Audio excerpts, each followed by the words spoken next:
আমার জীবনের প্রথম প্রবাসী স্বামীর সাথে মোবাইল ফোনের বিয়ে সম্পূর্ণ হলো।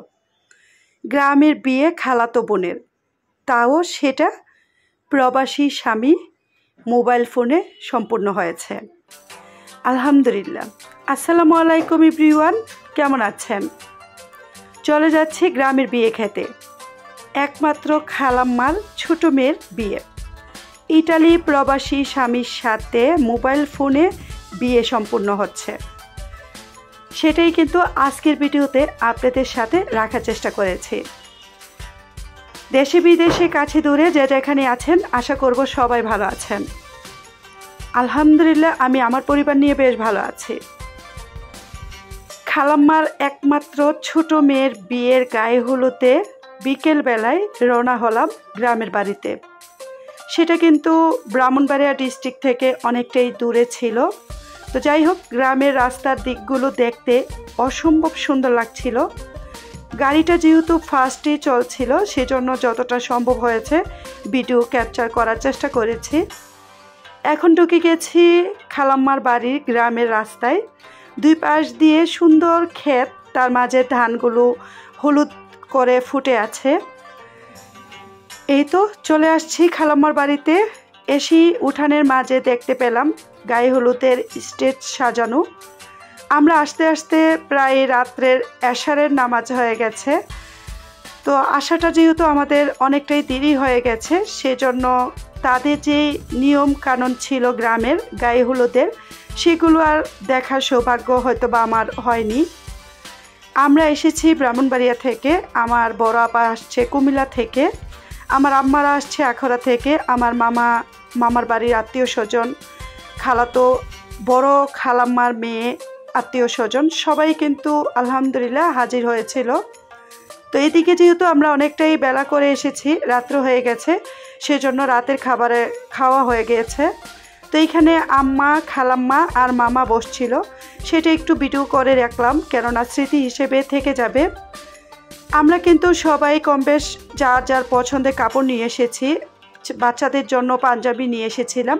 তো এসে দেখি যে তারা সেম গায়ে হলুদের পাঞ্জাবি রেখেছে। তো সেইগুলো পরে আমার বাবাটা, আমার বোনের ছেলেরা মাশাআল্লাহ অনেক খুশি। আর এইদিকে খালাম্মার বড় মেয়ের নাতনিন মাশাআল্লাহ সুন্দর করে সেজেছে। আর এই ছিল নতুন বউ, আমার খালাম্মার একমাত্র ছোট মেয়ে, যে কিনা গায়ে হলুদের সেজে নিয়েছে। তো আমরা যেহেতু দেরিতে আসছি, সেই জন্য গায়ে হলুদের সাজটা একটু দেরিতেই করেছে। আর বাকি যে নিয়মকানুন ছিল সেগুলো তারা করে নিয়েছিল, সেই জন্য সেগুলোর ভিডিও আপনাদের সাথে আমি শেয়ার করতে পারি নাই। তো অবশেষে নতুন বউকে গায়ে হলুদের স্টেজে নেওয়া হচ্ছিল। তো এইদিকে ভাইগনা, ভাগ্নি, ভাতিজি, ভাতিজা সবাই মিলে তার খালামণিকে নিয়ে যাচ্ছিল। তো খালাম্মার উঠানের মাঝেই কিন্তু স্টেজটা করা হয়েছে গ্রামের বাড়িতে। তো গ্রামের যে নিয়মকানুন ছিল সেগুলো কিন্তু দেখার ইচ্ছে খুব ছিল, যেহেতু 16 বছর পর খালাম্মার বাড়িতে এসেছি। আমার বিয়ের আগে আসা হয়েছিল, তাও খালাম্মার বড় মেয়ের বিয়েতে। এখন এসেছি খালাম্মার ছোট মেয়ের বিয়েতে। তো যাই হোক, মাশাআল্লাহ আমার মা খালাম্মা মিলে 3 জন ছিল। যেহেতু বড় খালাম্মা মারা যায়, তো এখন আপাতত 2 মা খালাম্মাই আছে। তো মা খালাম্মার মাঝে আমরা ছিলাম বোনরা, আর খালাম্মার 2 মেয়ে 4 ছেলে। তো ছোট মেয়ের বিয়ে ছিল। এদিকে সব কিছু হাতে হাত রেখে রাখা হয়ে গেছে। তারপর কিছু ছবি তুলেছে নতুন বউয়ের। তো আমি আপনাদের সাথে আমার খালাম্মার ছোট মেয়ের গায়ে হলুদের কিছু ছবি দেখাচ্ছি আর ভিডিও করার চেষ্টা করেছি যতটা সম্ভব, কেননা আমার বাবাটা এত গরমে এতটা অস্থিরতা ছিল, তাকে নিয়ে সব কিছু সুন্দরভাবে যে ভিডিও করব সেটা সম্ভব ছিল না। তো যতটা সম্ভব হয়েছে আমি টুকিটাকি ভিডিও করে আপনাদের সাথে আজকের ভিডিওতে মিলানোর চেষ্টা করেছি। এটা কিন্তু গায়ে হলুদের ভিডিও ছিল।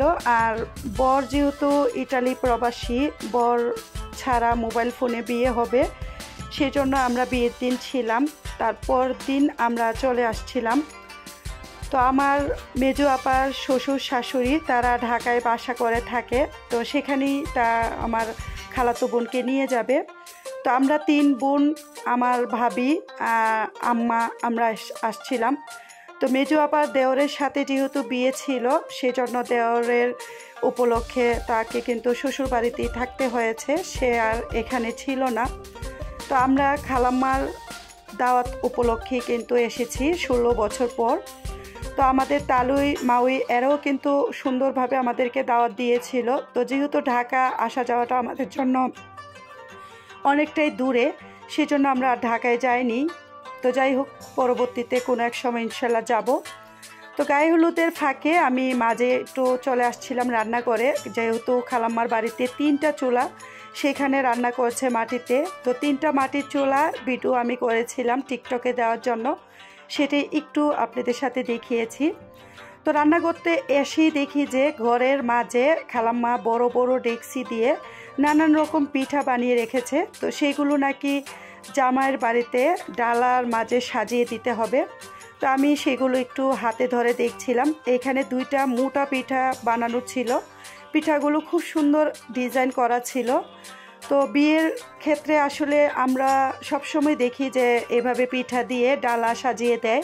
তো তারা একটা প্লাস্টিকের ঢাকনা সহকারে বালতি এনেছিল, যেটা বিশাল বড়, সেটাতে সবগুলো পিঠা একসাথে সাজিয়ে গুছিয়ে নিয়েছিল। এখন যেহেতু রাত, সেজন্য এই কাজটা আগে থেকে গুছিয়ে নিচ্ছে, কালকে বিয়ের দিন হয়তো বা সময় সুযোগ হবে না। তো যাই হোক, এই বড় বিশাল বালতিতে সুন্দর করে গুছিয়ে তারা রেখে দিয়েছে। তো বিয়ের দিন সকালেই কিন্তু সবাই উঠে গেছে। তো কিছুটা সময় ঘুমিয়েছিলাম, সারা রাত্রে কিন্তু আমরা সবাই সজাগ ছিলাম।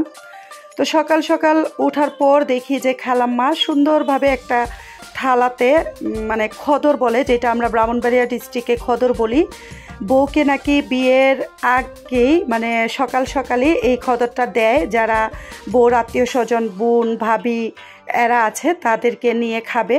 তো সেই জন্য সেই সকালবেলা ঘুম থেকে উঠেই দেখি সুন্দর একটা থালাতে খদর সাজিয়ে রেখেছে, যেখানে ছিল মুরগ, পোলাও, মিষ্টি, পিঠা, নানান রকম জিনিস দিয়ে একটা খদর সাজিয়ে রেখেছিল। তো যাই হোক, খদর খাওয়া শেষ করে আমরা ফ্রি হই। তারপরে সকালে খালাম্মা মুরুকের যে কিছু ছিল, কলজা, ঘিলা, এগুলো দিয়ে বিরিয়ানি করেছিল, সেটা খেয়ে আমরা অনেকটা সময় মানে অবসর ছিলাম। তারপর দেখলাম যে অনেক গরম, আর সেই দিন কিন্তু কারেন্টও ছিল না। তো এদিকে যে রান্নার আয়োজন করা হয়েছিল সেটার আশা হয়নি। তো রান্নাগুলো কমপ্লিট মানে শেষ করার পর যখন একটা ঘরে রাখে, তখন আমি একটু দেখতে আসলাম। তো এখানে খালাম্মার বিয়ের আয়োজনে করা ছিল দই, পোলাও, গরুর মাংস, সাথে ছিল মুরগির রোস্ট, খাসি ভুনা, আর ছিল চিংড়ি মাছ। তো সব কিছুই রান্না আলহামদুলিল্লাহ রেডি হয়ে গেছে, এখন শুধু খাবার সময়। তো এত গরম ছিল, যেহেতু বৈশাখ মাসে বিয়ে হচ্ছে আর গ্রামের বাড়ি, অনেক একটা হই হুল্লার, গ্রামের মানুষ, এরপরে ছিল না কারেন্ট। তো এত গরমের মাঝে আমরা যে চুলার যে কি রান্না করছে বা কি আসো বিষয়, সেগুলো আর সামনে এসে দেখা হয়নি। তো এদিকে যে খাবারের টেবিলগুলো সেগুলো সাজানো হয়ে গেছিলো। তো যেহেতু আমার তালুইরা বলতে আমার বড় মেজো আপার শ্বশুরবাড়ির লোকরা আসতে অনেকটাই সময় লাগবে, ঢাকা থেকে আসবে, সেই জন্য তারা সিদ্ধান্ত করেছে যে গ্রামে যে আত্মীয় স্বজনরা দাওয়াত দিয়েছে সেগুলোকে তাদের সাথে আমরাও যারা আছি সবাই খাবার খাওয়ানো হয়ে যাবে। পরবর্তীতে বড় যাত্রীর আত্মীয় স্বজনরা আসলে তাদেরকে খাওয়াবে। তো এর আগে একটা টেবিলে খাওয়া হয়েছিল হুজুরদের, আবার আপনাদের ভাইয়া, আমার বড় দুলাভাই, আমার খালাম্মার যে গ্রামের আত্মীয় স্বজন মুরব্বীরা ছিল তাদেরকে দিয়েছিল। পরের দ্বিতীয় বেঞ্চে আমরা বসছিলাম। তো এদিকে আমার আম্মা, আমার বড় খালাতো ভাই, তার বউ, মামাতো ভাই, মামা, আমরা সবাই মিলে টেবিলে বসেছিলাম। তার সাথে ছিল আমার খালাম্মার ভাস্তিরা বা খালাম্মার যে ননদের মেয়েরা ছিল আত্মীয় স্বজন, তারাও বসছিল, যেহেতু 4টা টেবিল রাখা হয়েছিল। তো সব কিছু মিলিয়ে কিন্তু মাশাল্লাহ অনেক সুন্দর কেটেছে দিনটা। কিন্তু এরই মাঝে আমি বলছি যে এটা কষ্টের ছিল, সেটা ছিল কারেন্ট ছাড়া। এত গরম ছিল, তো গরমে এইরকম সুন্দর সুন্দর খাবারগুলো খেতে কিন্তু আসলে অনেকটা কষ্টের হচ্ছিল। তো যাই হোক, যেরকমভাবেই হোক আমরা খাওয়া দাওয়া শেষ করেছিলাম। খাওয়া দাওয়া শেষ করার পর আমাদের অবশেষে বরযাত্রী যে আত্মীয় স্বজন তারা আসছিল। তো গ্রামের বাড়ি যেহেতু আসতে অনেকটা সময় লেগেছিল, তো আস্তে আস্তে আমাদের যে বিয়ের দিন আসরের নামাজ সেটা হয়ে গিয়েছিল, আসরের পর আসছিল। তো যেহেতু বর আসেনি সেজন্য কিন্তু খালাম্মারা গেট সাজায়নি। তো এদিকে আমার দুলাভাই, আপনাদের ভাইয়া, আমাদের খালাম্মার আত্মীয় স্বজন তারা, আর আমাদের যে বরযাত্রী এরাও কিন্তু আমাদের একটা আত্মীয়, বলতে আমার যে তালুই মাউ এরা। তো ছেলের মানে বরের মা আসেনি, কিন্তু বরের বাবা, চাচা, মামা, মানে আমার আপার মামা শ্বশুর, চাচা শ্বশুর, যার মেয়ে বা মামাতো ননদ তারা আসছিল। যেহেতু এখন তারা আমার খালাতো বোনের ননদ, দেবর, মামা শ্বশুর এরা। তো তাদেরকে কিছুটা সময় রুমে বসানোর পর তাদের টেবিলে নিয়ে আসা হয়, তাদেরকে খদর দেওয়া হবে। তো খালাম্মা কি করেছে, তার যে জিয়ারি আছে, বলতে আমার যে আপার ননদরা আসছে, দেবররা আসছে, তাদেরকে একটা খদর দিয়েছিল। আরেকটা খদর দিয়েছিল আমার তালুইকে, আমাদের বোন জামাইদেরকে, তালুই যে মামা আসছিল, ভাইরা আসছিল, মামাতো, খালাতো, তারা সবাইকে মিলিয়ে একটা খদর দিয়েছিল। তো ওইদিকে খাবার দাবার চলছে, এদিকে ঘরে যখন বউয়ের যে শাড়ি গয়না আসছে সেগুলো দিয়ে বউকে সাজাচ্ছিল, নতুন বউকে। তো যেহেতু বউ অনেকটাই কান্না করেছে সেজন্য অল্প সাজিয়েছে। তো এই যে মুহূর্তটা সেটা কিন্তু প্রত্যেকটা মেয়ের জীবনে কষ্টের। এই ছিল বউয়ের মোবাইল ফোনে বিয়ে। এইদিকে আমার বোন জামাই, বলতে বরের বড় ভাই, মোবাইলে ফোন ধরে রেখেছিল, আর অপর পাশে বউ বিয়ের যে কবুল বলা সেটা বলছিল মোবাইলে। সেটা কিন্তু প্রবাসী ইটালি থেকে জামাই শুনছিল। এইরকমভাবে নাকি মোবাইলে বিয়ে হয়। তো এই অভিজ্ঞতাটা আমি 16 বছর পর দেখেছি। যেহেতু আমার খালাম্মার মেয়ের বিয়ে হয়েছে মোবাইল ফোনে, সেই বিয়েটা নিয়ে আমার কিন্তু একটা মানে দেখার ইচ্ছে ছিল যে মোবাইল ফোনে কিভাবে বিয়ে হয়। তো আলহামদুলিল্লাহ বিয়ে সম্পূর্ণ হয়েছে মোবাইল ফোনে। তো এদিকে বিয়ে সম্পূর্ণ হওয়ার পর সবাই মোনাজাত ধরে দোয়া কবুল করেছিল, দোয়া করছিল। তো বউ মাশাআল্লাহ সুন্দর মোনাজাত ধরছিল।